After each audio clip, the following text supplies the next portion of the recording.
What's going on, people? We are Tottenham TV. West Ham won, Tottenham won, and it just was a game of pretty much nothingness today. It was a game that, you know, you just wanted it to get to the end of it. It was actually so frustrating watching it. Like, we take the lead with a nice goal, to be honest. Ball goes over the top.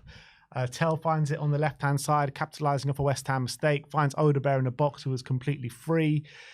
So we go 1-0 up there. Peg back 1-1. Vicario lets it through his legs. And, like, apart from that, there was not much in it in that first half particularly. Bro, I'm surprised you even remembered all of that because, listen, I was sleeping through half of that game with my eyes wide open. I apologize for those people watching along. I couldn't really pick out anything from that game to kind of noteworthy of me remembering, like, you know, to take that into my memory. Like, my head's so full up with things, I don't want to fill it up with that. I was just so dry, dusty, dead. Like, there's nothing worth talking about in my opinion.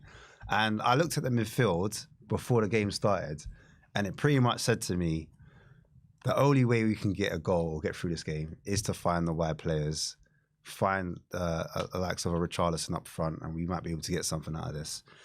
And that's what happened. We actually went a bit long because at first we weren't seeing any of the ball. We weren't really doing anything with it when we did have the ball. Yeah. And the one time, like you said, Ben, we punt it up front. We force an error. And then off the back of it, Tell finds Odebear. Odebear puts in the back of the net pretty much. And then we go 1-0 up. Yeah, and you can talk. Let's talk about that midfield as well, because you mentioned Bissouma, Sarr, Kulusevski. I don't think any of them had a good game, to be honest, today. I thought Kulusevski, every time he was winning fouls and giving away fouls. It was just so stop-start every time Kulusevski came anywhere near the ball. And I thought his control, his touch looked a bit off it today. Yeah, you said Kulusevski. I call him Clunky Zveski. You know what I'm saying? He was clunky in midfield. Touch was all over the place. Like, you know, couldn't get his touch sorted out to set him off. And that's what you need as a footballer. First touch needs to be under. And then you can get it out your feet. You can carry the ball, or you can make a better decision. And I wasn't seeing any of that. The rest of the midfielders were absent. Yeah. Missing person, you know. Casper, Ghost. I couldn't see it. Ghost and Patrick. I could not find them. That's where it was for me as well. I agree, bro. Yeah, and I think the only one good thing I remember from Bissouma is that little dink into the midfield. Sarr, the only thing I can remember him doing is pretty much shooting from 25 yards. Yeah. Yeah, but in terms of actually getting the ball down on the deck and impacting a game and patterns of play, and there was nothing in there whatsoever. Zilch. From those midfielders. I felt like Richarlison, he probably spent more time offside than he did actually trying to impact the game. I thought the only one from the starting lineup that looked any somewhat dangerous was Tell and Spence. Yeah, and I mean, like I said before, when Tell actually did get his chance, it was very telling. Because that ball, he played straight into the keeper's hands. It was soft. S-A-R-F, soft. You know, and I expect a player in that position to put something behind it, you know, a bit of venom. Show the keeper, like, raw, I'm going to make you work here. Ask some questions. I didn't see any of that. And Odebear, I couldn't find him either. I've been looking for Odebear for a little while now, and for that game specifically, I just couldn't see him. I do like the player. I don't think I'm having a go, he can't be mean to the players, he can't. I'm just saying, you know, if I'm being objective and I'm needing to be a panelist here, you know, we look at the game, we try to break it down. I just want more. I'm a fan. I'm a Spurs fan. I just want more from some of my players. And Mikey Moore, he did show me more. You know what I'm saying? He had his blue suede boots on. More. Mikey in the building. Like, his blue boots, he put them on straight away, you know. Archie Gray tried to run over and say something. He was like, what, Archie, go back to right back. It's not your time right now. It's the more part here, you know what I'm saying? He was showing some of that brilliance, that, you know, some of that spark, that energy, that fast foot trickery, you know, ball carrying, that we, you know, committing players, getting fouls. That's what I saw with Mikey Moore. Getting into the box, trying to get the crosses across the box. But yeah, man, we both said it, innit? You know, he should have started. In a game where we were both saying, you know, if there's nothing to play for, if the league is essentially done, then why not? Yeah, no, 100%. And you're looking at players that have the motivation to play in a game like this. It didn't look like the majority of players on the pitch had the motivation to play in this game. And Mikey Moore is a player that's chomping at the bit to get on the pitch. He's barely played any football for, nearly half a year now. Not playing for the under-21s, not playing for the first team, not getting any minutes off the bench. So give him some minutes in a game that means absolutely nothing. Like, if you don't think he's ready, which I disagree with that, because you've seen him come into Europa League games and do a lot better than some of the senior players. So what tells, from the minutes that we've seen him play in the Europa League, what is there to suggest that he can't do it in a Premier League against this kind of opposition in a game like this? Play the kids, man. Like, you wanted to buy up bare kids. You wanted to do up a whole creche, expensive creche, North London creche, expensive nursery.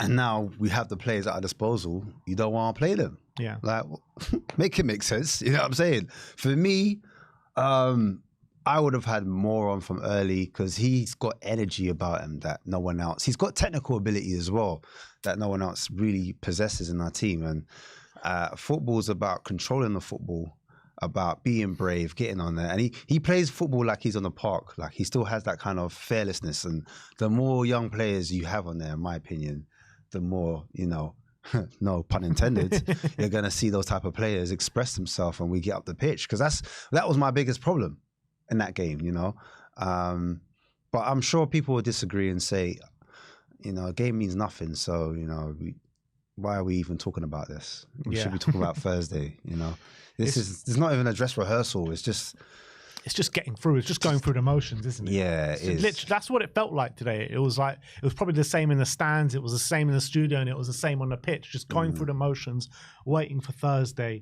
I would say when Moore came on, I think Spence came more alive when Moore came on. Yeah, definitely. You really saw that kind of the overlapping run. Yeah, you saw overlapping. You saw a bit of good link-up play between the two, and they've got a bit of chemistry about them. Yeah, it's intelligence, isn't it? Football's about, like, you see some things on the same page.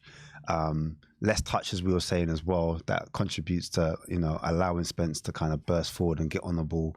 And yeah, you get to see the best of both. Run it, man. Mikey Moore. Let him do what he needs to do. Let him play. Let the kids free, So, I mean, anything to take away from this game whatsoever? Yeah, man. Like, was it Stevie Wonder said something about the children are our future. Let them have the ball and let them lead the way. It wasn't quite like that, but my remix and the Ashmatic remix. But yeah, man, that's what I learned, And also going into that transfer market, whoever's in charge, I hope you're listening. We need ball playing midfielders. Yeah, yes, we need a 6, but I'm saying, look, if you can't find a 6, because I'm not saying there's 100 6s out there or DMs, whatever you want to call them.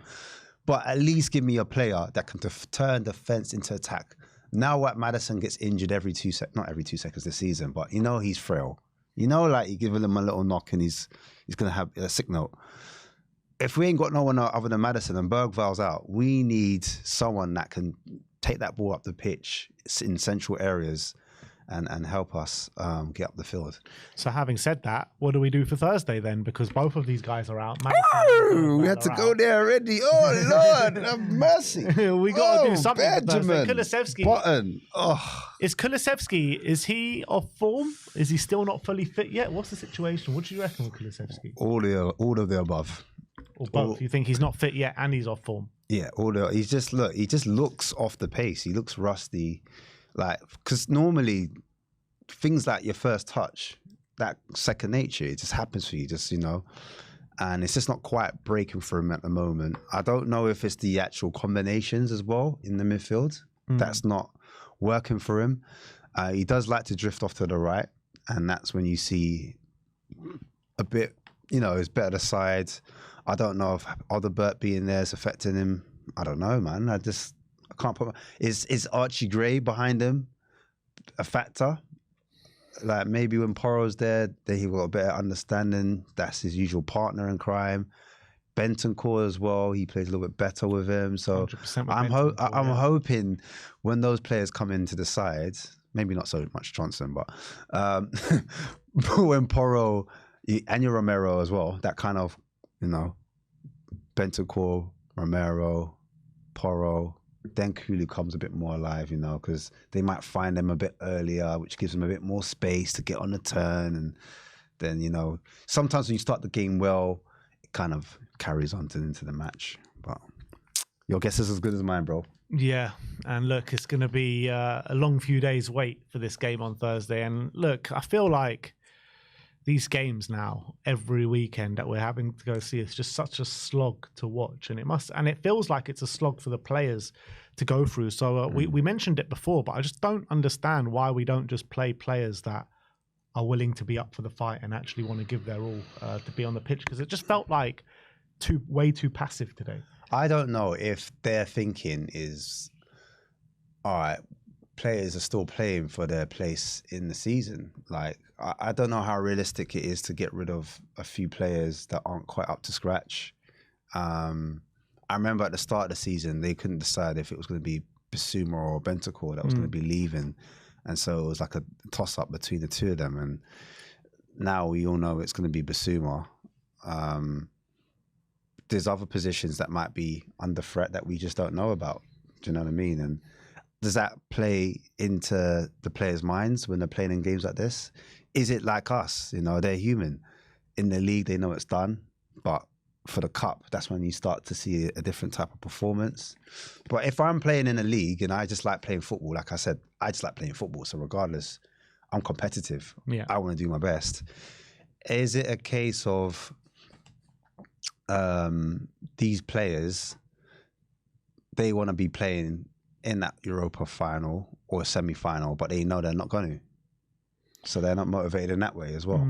But I guess like... Or is their mind there as well? Is their mind elsewhere? They're thinking about Thursday. I think it's a mind elsewhere thing. You've seen it with other clubs as well. You saw Arsenal yesterday. You know, they pretty much played a full first 11. Yeah. Strongest team possible. Yeah, look what happens. And, you know, they're nowhere near what they've shown in the past. Is it like a, not fatigue thing, but like a mental fatigue? I think mental fatigue. You get to the business end of the season and it's just, you run out of steam and complacency happens and you're just not quite at the races. The thing is, Ash, to run out of steam, you've got to have steam.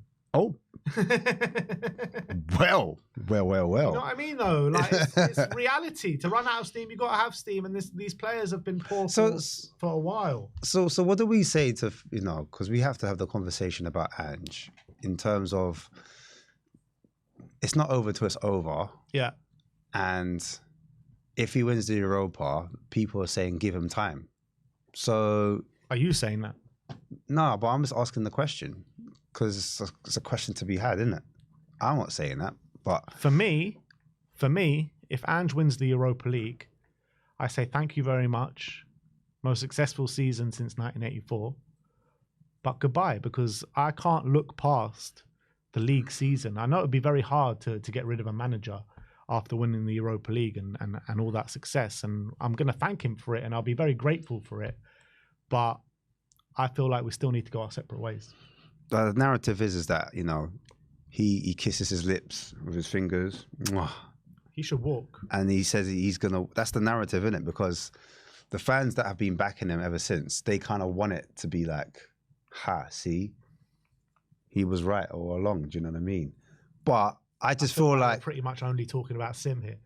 Nah, there's other fans. It's not just Sim. There's other fans as well. But I do honestly think that in Europa, we've played completely different to how traditional Ange ball has been played. Yeah. And so does Ange want to move forward with that style of play going into the season? Because when I listen to the pressers, some people are like, don't listen to the pressers. He's talking, whatever. He's doing PR, blah, blah, blah. But he's like, I haven't changed anything. I'm still playing the way I want to play. Like, I haven't done anything different. Like, well, the players aren't implementing it the same way then, are they? Yeah, definitely not. Do you know what I'm saying? So someone's telling Paul Keys. Yeah. I don't know if it was him or the players are just doing their own thing. I can't put my finger, or I can put my finger on it. They're definitely playing different when it comes to Europa. And even we won 3-1, right? Yeah. And the presser afterwards, the energy wasn't the same, in my opinion. I don't feel like he was as exuberant. You know why? It was because of that goal at the end, and he knows that this game should have been beyond all doubt. And I'll tell you what, I was at the stadium that night, and the stadium was buzzing throughout. Yeah, buzzing. I haven't seen it like that for a long time. I heard it was on levels. Before the game, during the game. As soon as that goal goes in, people were streaming out at the end. people knew so that was a significant goal to concede. Yeah, he felt and that. you know, on the face of things, yeah, you're taking a 3-1 lead in the semi-final, all great, yeah. You're going into the second leg with a 2-goal lead. You know, you got a massive advantage. But we know, first of all, in hindsight, now you're looking at it, Maddison and Bergvall out. We didn't know about Maddison, but we knew about Bergvall. It's going to be very tough to go to a place like Bodo, and he knows it. He's been with Celtic there, and he's got battered there. You know what I mean? He knows what a hard second leg this is going to be. And I tell you what, the Bodo fans and the Bodo players were hyped after scoring that goal, and they know that they're well in this tie still. Yeah, we cannot play like how we played today against Bodo. We know that, yeah. And I'm like, the obvious change is going to be Solanke in the number 9. Like I said, I think he'll probably get dropped. So then you've got Richie there, but it's not like Richie moves me, and I'm like, I'd prefer to play Tell over Richie on the left. Would you? Yeah. I don't know. I don't even know. I'll be honest with you. It's getting to that point where I think I might just keep it the same, whether it's right or wrong. But they're going to be pressing with us with a different type of energy. Exactly. They're going to have to as well, because they're 2-goal deficit. They need to claw it back early. If they get out there, if they start like a house on fire and get that first goal in the first 5 minutes, and we know that we can concede a goal in the first 5 minutes, yeah. We know. We've seen it many a time this season, then it's really game on. It really is. But I'm hoping that, you know, the centre-backs that we have, the pairing with Romero and Van der Ven together, they've got more than enough to kind of see them out with Bentancur and form, as you said before. They've got more than enough to help us to get through this tie. Whether we win it or not, like on the night, is in terms of like a 2-1 or something like that, it should still be enough to get over the line. The reality is that goal that we did concede, Romero's got to be doing better. Bentancur's got to be doing better. Like, that goal should never be happening. You know Did I say a 2-1? Oh, I meant not a 2-1. We need we can't take a 2-1, can we? Yeah, we can take 2-1. Yeah, all right, cool. Just checking. All right, yeah. We're 2 goals up. Yeah. So look, that is that 1-1. Not a game that's going to live long in the memory. Who cares? But Who cares? Exactly. We move on to Thursday. As long as we get the job done on Thursday, then this ain't going to matter today. That's for sure. So we move on to Thursday, semi-final, second leg.